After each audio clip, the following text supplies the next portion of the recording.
it's about time for us to make a clock. This is the shelf clock that we're going to make. Give you some overall details here. What we're going to do is veneer the face of this. Then the way that it stands up is it's got these little wedges glued to the back. That gives it something to lean on so it doesn't tip over. Really cool aspect of this is the veneering. And up here at the 12 o'clock position, we're going to glue in a tiny little piece of brass to really highlight that 12 o'clock position. So here's how we get started. We need a backer board, we need some veneer. Now if you don't have any veneer and you just want to use the board, that's okay, but the veneer sure adds a nice detail. We're going for a clock face that's 7 inches by 7 inches. At this stage of the game, your backer board and your veneer piece should be slightly larger than that. Conventional yellow glue is fine for the veneer work that we're doing here. Working over a piece of melamine on my bench, so if I get some squeeze out, it goes on the melamine and not onto my workbench. Now in the world of getting ready, in addition to the backer board and the veneer, you're going to need a caul. And that caul needs to be about as big as your backer board, because here's what's going to happen. With the glue spread, the veneer goes on. On top of the veneer, don't forget this step, wax paper. We're about to put a wooden caul on here. Without the wax paper, the glue might bleed through from the veneer to the caul, and we'd end up with that glued to the face of the veneer. That'd be very bad. Now that we have a veneer and wax paper sandwich, but the easiest way to do this is stand it up. A little bit of clamp pressure. And what that caul is doing is it's distributing the clamp pressure over the entire veneer face, so it pushes it nice and flat against our backer board.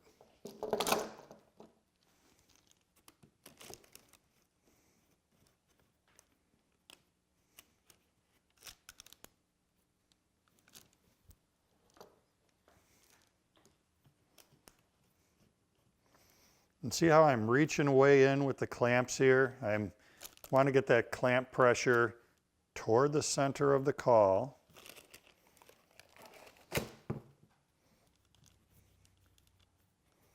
And up here, this is going to just snap for me.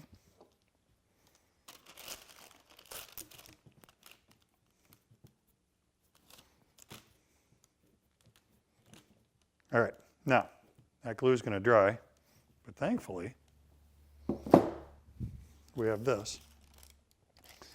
This happened yesterday. Caul's already off. Wax paper comes off. Oh my gosh, look at that cool walnut burl. Remember how I told you that your blank and your veneer should be too large. So what you want to do at this point is go to a table saw and a miter saw and cut this to our final 7 by 7.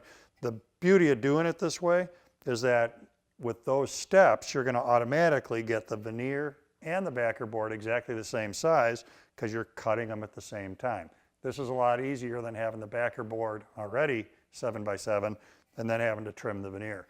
So I'm going to head for table saw and miter saw, get this down to 7 by 7, and then we'll have a look at the next step. All right, I'm going to catch you up on some work that happened while you were gone. I cut the face of the clock to 7 by 7. Then, using a router, I ran a chamfer bit around the outside. Not a must-do step, but what I like about this is it creates a line of contrast between the dark veneer and the lighter cherry that's behind the veneer. That's a 1/4 inch chamfer that I ran on there. I drilled a hole, and that's based on the mechanism that I have. These quartz clock mechanisms are available all over the place. When you get it, make sure the stub on here is long enough to come all the way through our 3/4 inch material. Drill a hole centered that's going to fit through. Now what we're ready to do is locate 12 o'clock.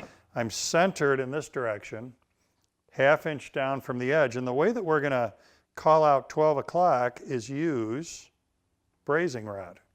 And you can get this at hardware stores or welding supply stores. Handy thing to have in your shop. It's real easy to work with. It's great for adding accents like this. Make sure you carefully measure the diameter and do a test hole before you drill a real hole in your clock.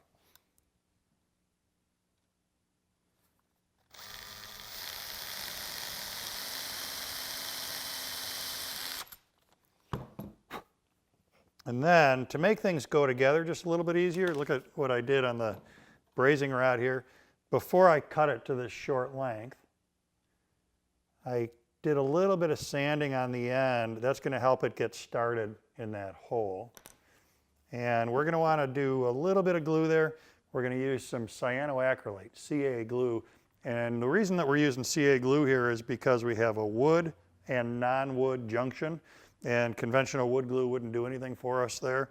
The CA glue will get a grip on that brazing rod and get a grip on the wood. Just a drop in the hole will be enough.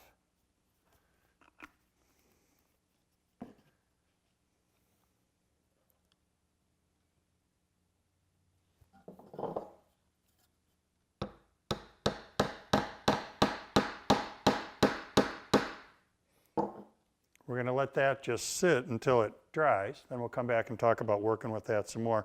Let's talk about these kickstands that go on the back. These are they, and here's what we've got going. What I did is I planed these down to 5/8 inch. Remember, our backer board is 3/4. You could leave these at 3/4, but making them a little thinner makes them a little more delicate looking. Dimensionally then, it's 2 1/4 across the bottom, 4 inches overall length, 3/4 across the top, and then we're cut across the bottom there at a 10-degree angle. That's going to allow our clock to lean back against that surface. Now, when we put those on,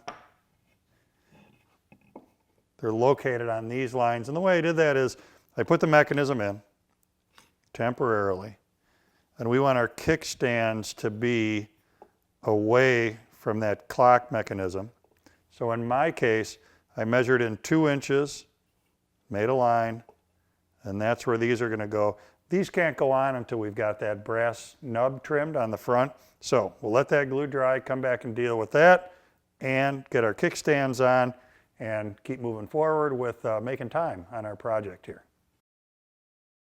Let's get rid of that projecting rod, and easiest way to do that is with some kind of side cutters or nippers.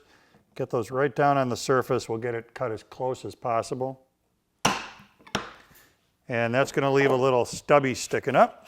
And when we sand this with the sandpaper wrapped on a hardwood block, not on a soft sanding pad, because that's just going to tear through the sandpaper if you're on a soft pad.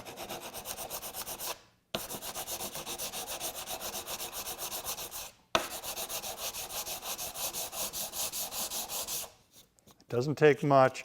And there's no reason for your clock, if you want to put these brazing rod pieces at 12 o'clock, 3 o'clock, 6 o'clock, 9 o'clock, or all the o'clocks, or 12 and 6. If brazing rod is something you have a hard time coming across, a 1/4 inch dowel would work just fine.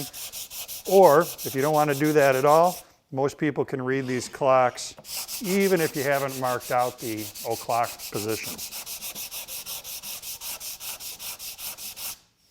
There we go. That takes care of the front. Now keep in mind that veneer is pretty thin, so don't go nuts sanding that. Now let's come back and deal with our kickstands on the back. This is pretty cool. We're going to do what's called a rub joint on the back because it really doesn't take much to hold these on. Bead of glue. Rub joint being just like what it sounds, which is the piece is going to get installed and then rubbed into place. So what I have to do here is pay attention to that pencil line and the end of my board. So I'm going to get on the line, rub,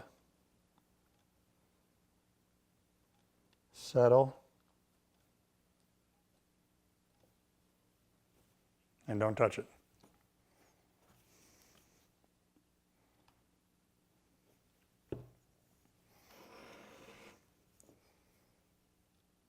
Line, rub, let it settle. There we go.